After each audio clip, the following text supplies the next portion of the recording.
So, as longtime viewers may know, I've been very critical of Tolkien, Lord of the Rings, and in particular the fan base in the past. And part of that was I had a problem with it from a literary perspective. And rereading it, I think overall it's a lot better the second time, but I still have the same criticism, namely that there's too much filler in Fellowship of the Ring, particularly in the first third. You could cut a lot of it out and the book would flow a lot better. But that wasn't really my big issue because there's lots of other very long books I've read that have filler in them, and I might roll my eyes at it, but it doesn't really trigger animosity. My issue is how it was kind of adopted by like libertarian conservatives. I don't know what you want to call them, like neo feudalists. Basically, just a lot of reactionary thinkers have kind of portrayed Lord of the Rings as being an ideological story. That is, it's the story of like decentralization and anarchism and the rejection of the state, and like Sauron and Saruman represent modernity, and like the Shire is the ideal place, and like the ring represents temporal power, etc. So I'm not going to pretend I'm a huge like Tolkien buff. From my understanding of his views, I think it's kind of hard to once again categorize people, but I'd say if you want to call him maybe like a paleo conservative, or I think Christian anarchist may not be a bad way of putting it. It was kind of a movement. You had G.K. Chesterton and a lot of other people during the period who just very much, I guess, kind of with the Industrial Revolution and Britain forming a global empire, they had a very deep romantic longing for when England was more rural, when there was more kind of small farmers, for kind of like the traditional English village life. And from my understanding, Tolkien kind of shared that, and to a certain extent, the Shire does represent that. Although at the same time, the Shire is a very flawed society.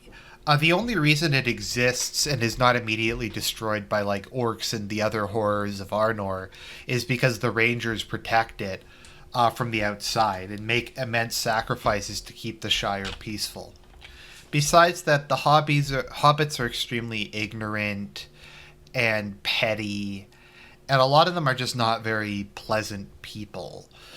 But there's kind of this narrative, and I think it was particularly in the book Five Books Every Conservative Must Read. The Shire is portrayed as the ideal society where everybody's happy, everything's perfect. It represents the success of anarchism, and I mean anarchism in the sense of just not having a state, really, in any meaningful sense. And it should be something that we should all try to emulate. And then the other thing is, of course, the ring represents temporal power. That is, the ring represents attempting to solve problems through violence, through force, through the creation of a state, through anything. And it is kind of used, like I said, by libertarian conservatives to say, oh, Tolkien is a metaphor for the forces of small or no government fighting against temporal power and fighting against the forces of industrialization represented by Sauron and Saruman.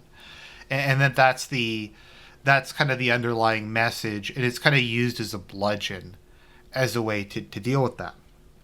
So from what people have told me, Tolkien himself didn't like it when his story was being seen as an allegory. And things may not necessarily represent anything other than just for a storytelling purpose. Now, I mean, to be fair, there's aspects of it, like to me the One Ring is just a magical object. Maybe it represents like the temptation for evil, but I just kind of view it as a fantasy object that doesn't really have a strong representation of anything other than just being what it is. But there are definitely some things in Tolkien that are unarguably metaphors or representations of other things. Like Morgoth and Sauron are obviously a reference to Satan. Balrogs, just in general, the concept of fallen angels, all of that is obviously has a real life allegory. Gondor pretty obviously bears some resemblance to the Byzantine situation where you have a declining empire and then you have them under constant attack from like an eastern force. So there's aspects of Byzantium. I think Tolkien said when he went to Italy, I've returned from Gondor. So Gondor does kind of have a bit of the fall of the Roman Empire vibe to it. And I mean, there's other stuff. I think, from my understanding, Rohan is supposed to be like the Anglo-Saxons if they were a horse people. So I mean, it's very clear that like between the names of things and like the cultures you see, and a lot of the stuff is kind of a reference to something in real life. But I'm not really sure how much it's supposed to be like normative, and how it's supposed to be like preaching. A friend of mine who's a very big Tolkien fan told me that, well, the Shire does kind of represent what Tolkien thought of, like what he wanted. Because I think it's not our, like, Tolkien was a traditional Catholic. He was, like I said, I think, I know it's a little crude to call him this, but I think a paleoconservative is probably a fairly accurate term. But at the same time, the Shire has, like, the various flaws I discussed because he was kind of aware that it was kind of a bit of a romantic flight of fancy to a certain extent.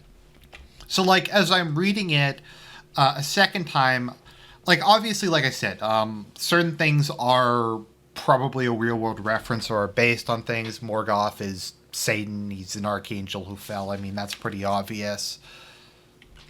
But a lot of it, like the Shire, like Mirkwood, Fangorn, Lothlorien, I just kind of view a lot of that stuff as being just fantasy elements. I mean, if anything, I guess the closest like real world kind of thing is Tolkien was creating mythology, and kind of a critical part of all mythologies, and like Dark Souls is a very good example of this, is there was like this golden age where the gods were present, where there was magic in the world, where there was great heroes, etc. And then there's a general decline and magic kind of goes away, and we get to kind of the more modern era, which is the Age of Men. And obviously Lord of the Rings has that, and that is, I think, something Tolkien was probably mirroring from real-world mythology. But is that really any sort of, like, didactic or moral statement, or is that just him trying to make mythology?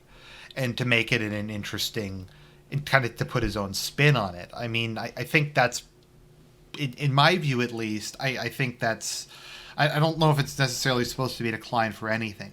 Now, personally, I think elves are supposed to represent what humanity would have been like had they not fallen. I don't know if that's what Tolkien had in mind or not, but that's just kind of how that was kind of my head canon.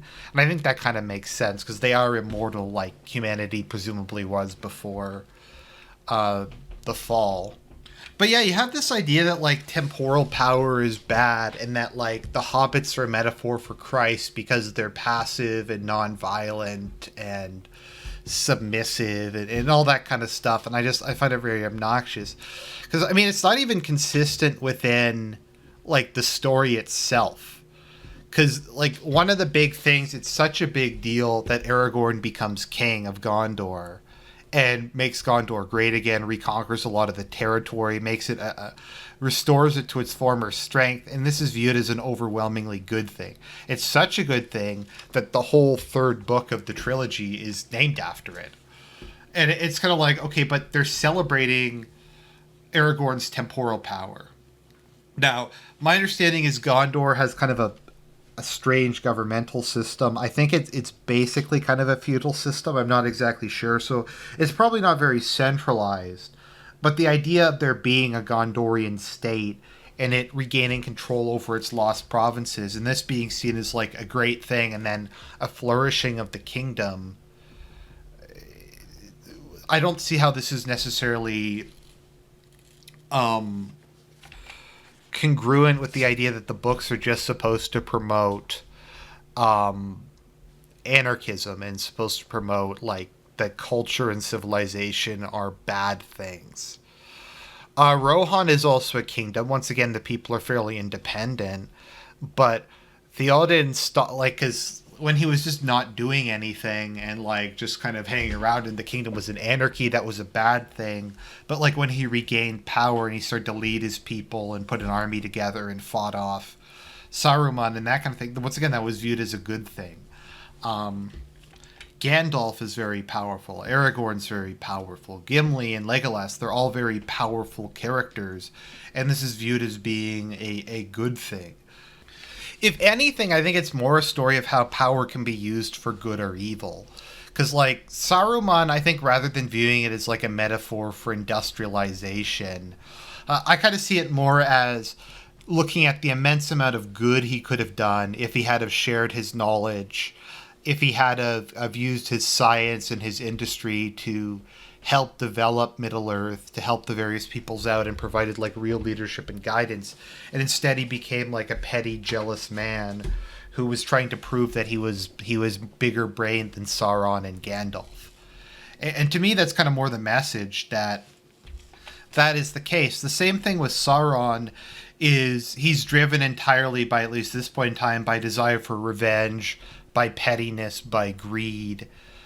I think one of Tolkien's things he said is evil is ultimately very petty and kind of pathetic, which is something you do see a lot in Lord of the Rings. So I think maybe those are kind of some of the themes that are supposed to be in there. But I think the idea of viewing it as some sort of great political statement is flawed and is kind of dangerous and kind of undermines it. Is it a tale of how power can be used for both good and ill?